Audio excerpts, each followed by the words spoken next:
Welcome, everybody, to today's Jersey Baseball Show. We've got a great episode here.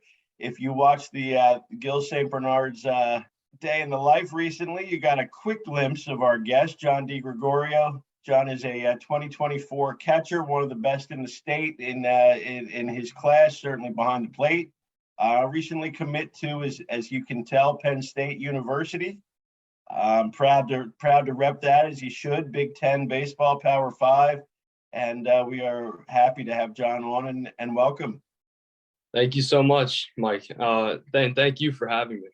Absolutely. Really Westfield, pride of Westfield, New Jersey, North Jersey born, and, want to obviously rep that.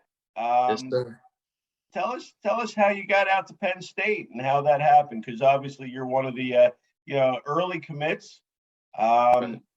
So not only did they have to like you, but you had to like them. So tell us about that whole journey and how we're proud to be a Nittany Lion coming up. Yeah, I went to a few of their camps just recently, one 2 months ago in October, and one about 2 weeks ago, actually. And I did a campus tour, loved it. Everything was awesome. The atmosphere was amazing. And my number one decision maker was the coaches. They just clicked. They're such good guys. Coach Newman, Coach Burke, Coach Cooper, awesome guys.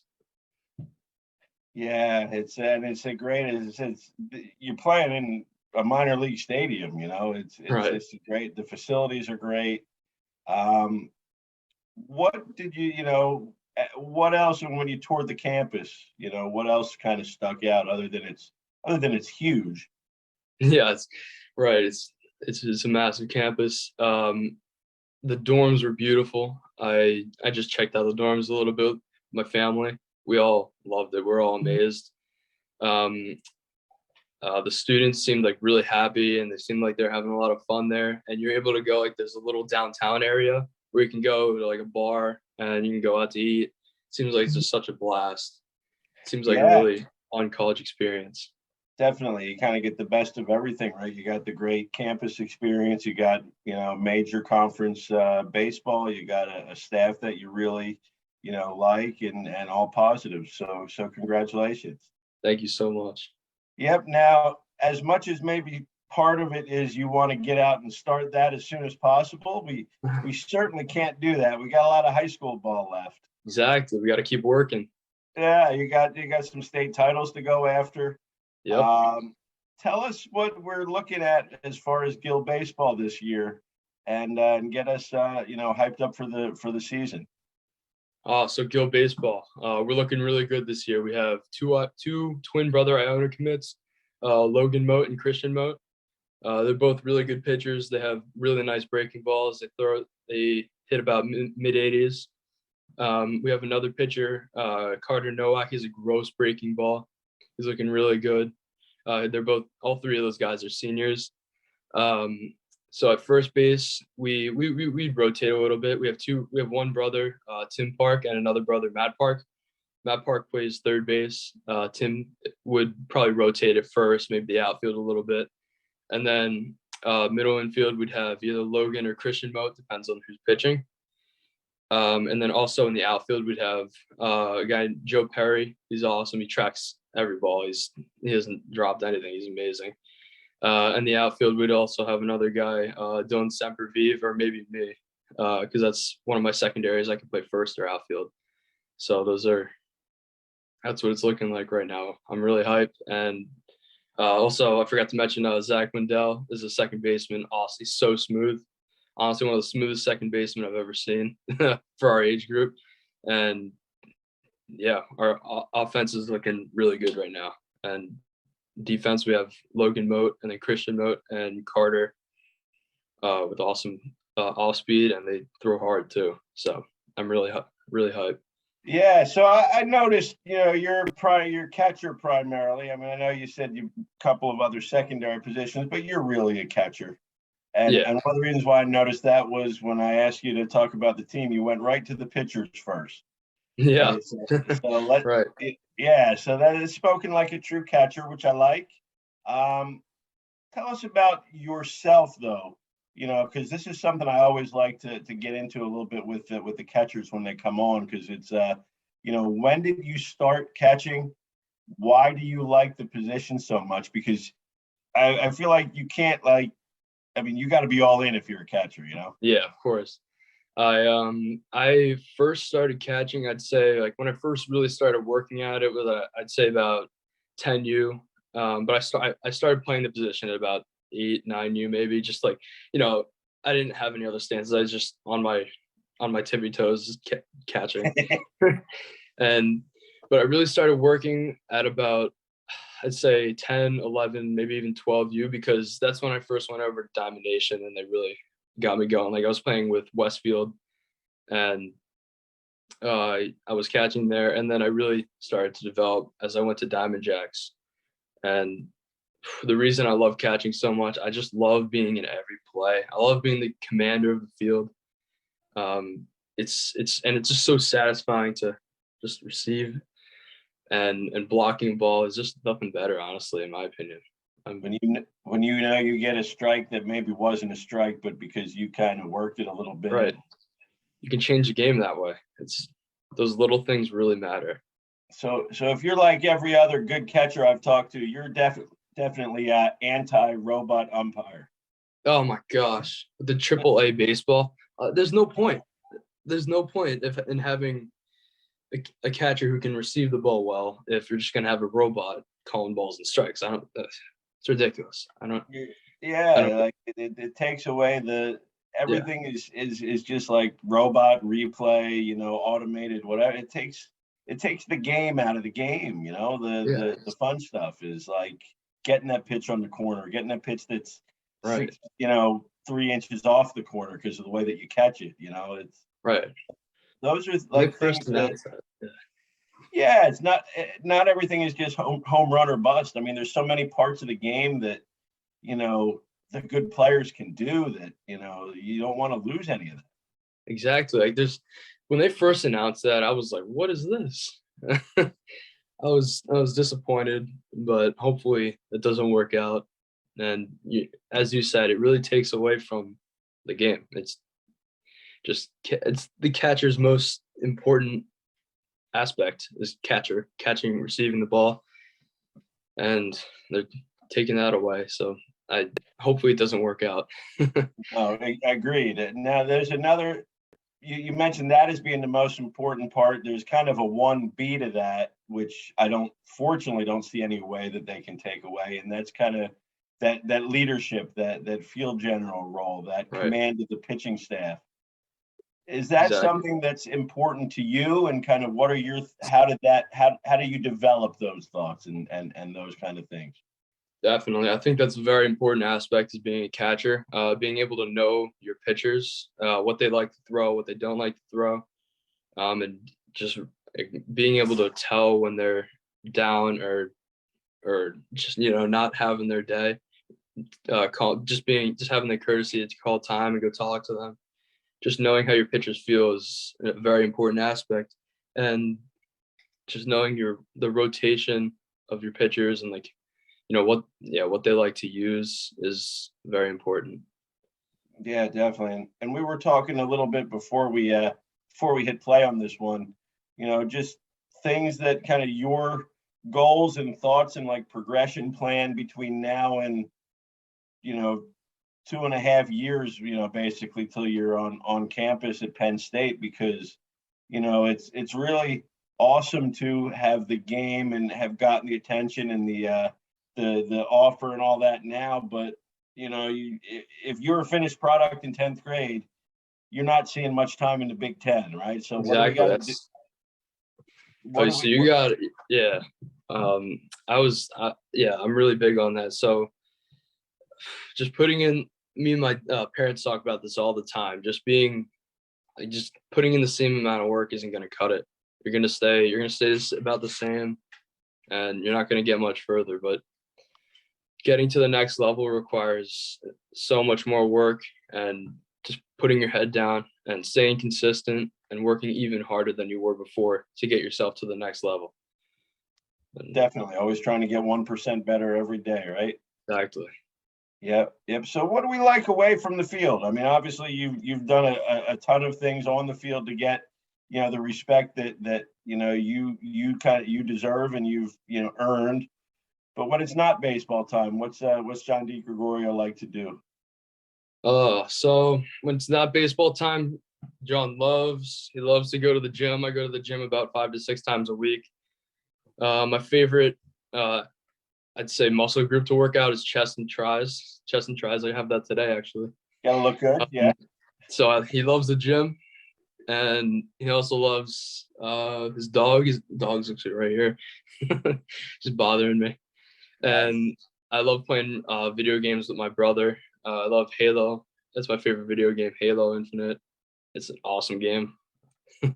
Brother, And, older brother? Younger.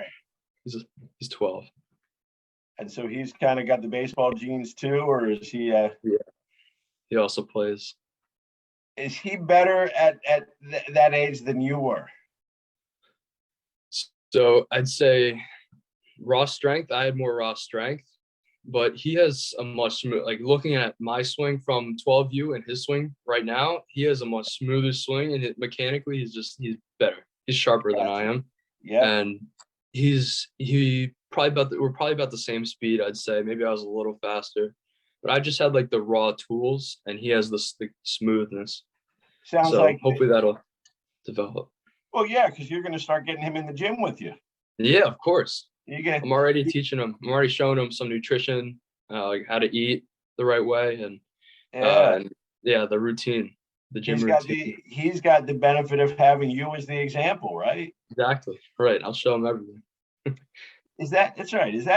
But seriously, is that an important thing for you, knowing that obviously you're close with your brother? Definitely. To be able to kind of show him, quote unquote, the way. Yeah, it's so important. I love being a role model for him, and I think having me by his side and being able to show him the routine and how to become how to get to the next level, basically, is very important. And I think he's already learning to grasp that already. I'm already showing him. I'm already showing him like workout routines, and, as I said, nutritional facts. And me and him and my dad also, we go to DBAT, or the batting cage, the local batting cage called DBAT, and I just show him like what he's doing right and wrong in his swing. We take videos, and we hit off velo, and yeah, I just love to show him like what he's doing right and wrong. He's really good at making the adjustments, and he's developed a lot as a ball player, and I'm excited to see Andrew. Okay, so we're going to be talking to Andrew in a couple of years after. Yep. With your benefit, he's probably going to be committing to like Virginia or Duke or one of those, Vanderbilt or something like that, right? Exactly. Yep. He's going to be a beast. That's right. He's out with his friends right now. I'm not sure. I'm not sure what he's doing right now, but we'll be home soon. Yeah. So now you're couple of now that we kind of got that established and what we like to do away from the field, your baseball ritual, do you have anything part of your pregame ritual that has to be there no matter what?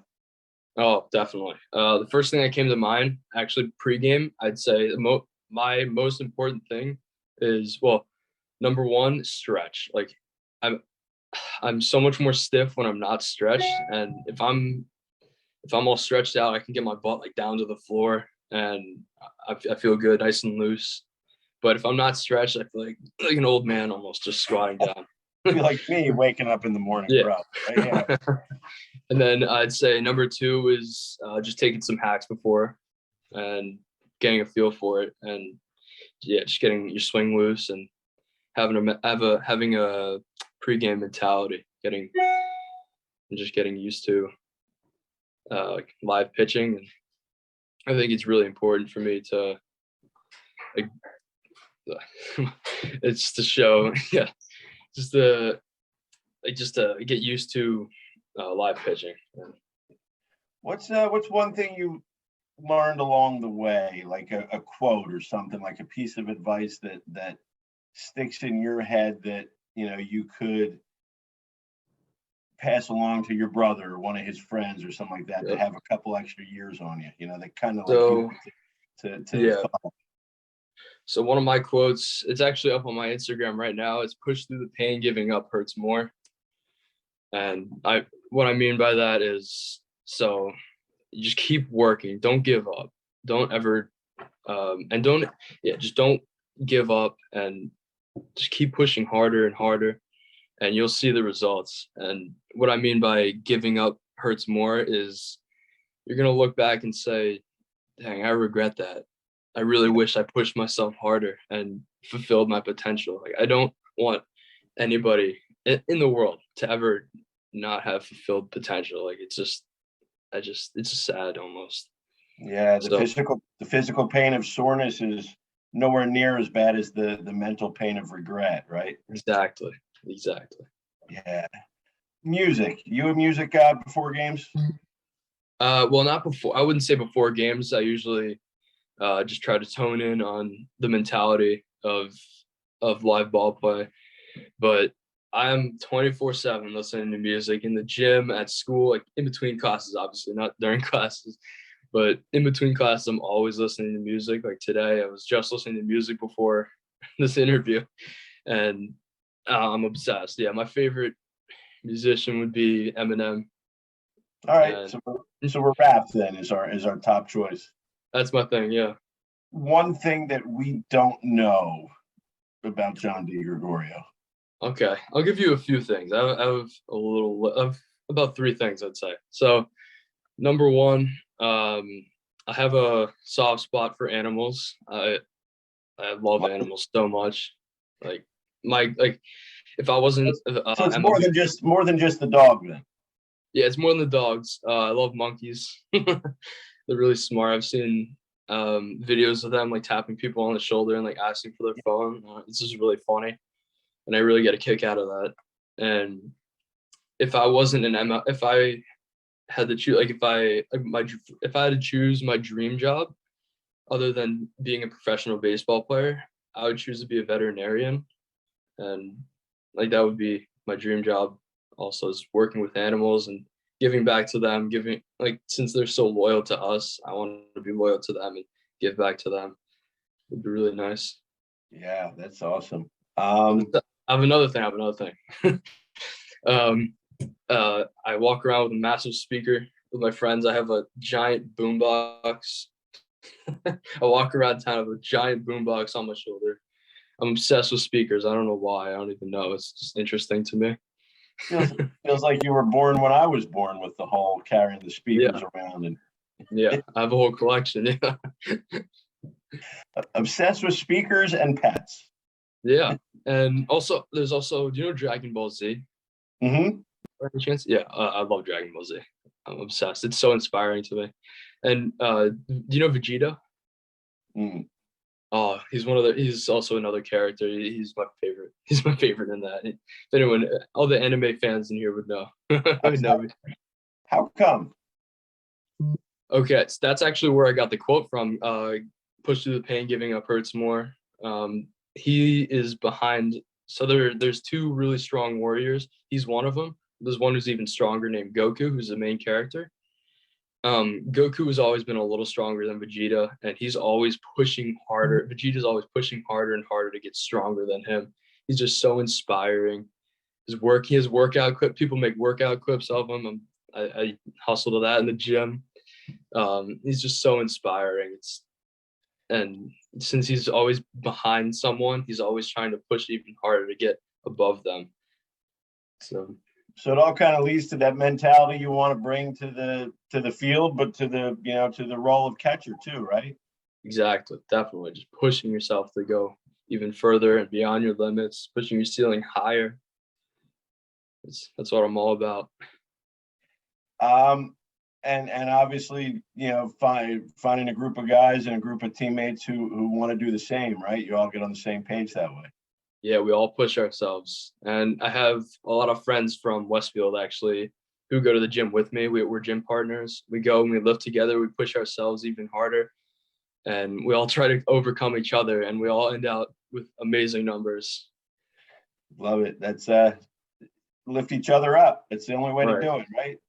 Yeah, I try to surround myself with people who are going to push me, and even people who are just better than me, so I can be inspired. So they really inspire me to push harder. Definitely. To see, it's funny because you got a pair of twins, you got a pair of brothers in your infield. Right. But to see like Logan and Christian and the success they have, not just in baseball, but also in hockey. Yep. Although it's baseball where it's kind of pushed them up to college, they probably could have found a place to play hockey if that's what they really wanted, I'm sure. I think so. Yeah, I definitely think so too. They're awesome. To see guys like that in your senior class set an example, is that something that, you're going to want to keep alive, that sort of tradition of, outworking everybody? Definitely. They really set an example, not just physically, but mentally. Like, they're awesome. They're amazing leaders, and they really help set the tone for the team and for the younger guys. There's a few freshmen on the team this year, and they really helped set the tone. And so did the seniors last year. Like, they're awesome at being vocal and physically beasts. Yeah. So yeah, Christian actually just set a record for Gill at the most goals scored in history. So they're awesome athletes, those guys. 100%. Somebody comes to you for the first time. What do you want them to kind of walk away with, like to think of you as a player? What's most important? Like who? Like Penn State or? Yeah, anybody. If I come and watch people. Yeah. How do you want to be remembered as a player, basically? That's a good question. I want people to remember me as, I'd say, fierce, but also really gentle at the same time. Like being able to, I'd say leadership is very important, is probably the most important quality of mine as a catcher. I'd say being remembered as a leader, also very fierce and aggressive, but also like laid back at the same time. And I also love to, I'd say honorable mention would be a role model. As an older brother, I'd say it's very important to show what it's like to my little brother and freshman on the team currently. I think it's really important for me as well. Last random question for you. When you were at Penn State, did you go to the Creamery? Creamery? No, I didn't. You didn't? A famous ice cream location they got on campus. Obviously great dairy school being in the middle of Pennsylvania. So last random question. What is your favorite flavor of ice cream? Is our last random question of the day. My favorite flavor, I'd say sea salt caramel is my favorite. Nice. Of all time. Yeah, I'd say sea salt caramel is my favorite. Knew we liked you for a reason. Yeah, we clicked instantly. That's right. See, that's all it takes. Like the right flavor of ice cream. Boom. Thank you, John, for taking the time to come on with us today. Certainly very excited to see where these next couple years take you as you prepare for Big Ten baseball. And time to get after it, right? Yes, sir. Thank you. And thank you so much for having me. Absolutely. John DiGregorio, our guest today, Pride of Westfield, Gill St. Bernard's class of 2024 catcher. Make sure we watch them this year, and make sure you follow John as he gets ready to play in the Big Ten. That's it for this edition of JBS. We look forward to catching everyone next time.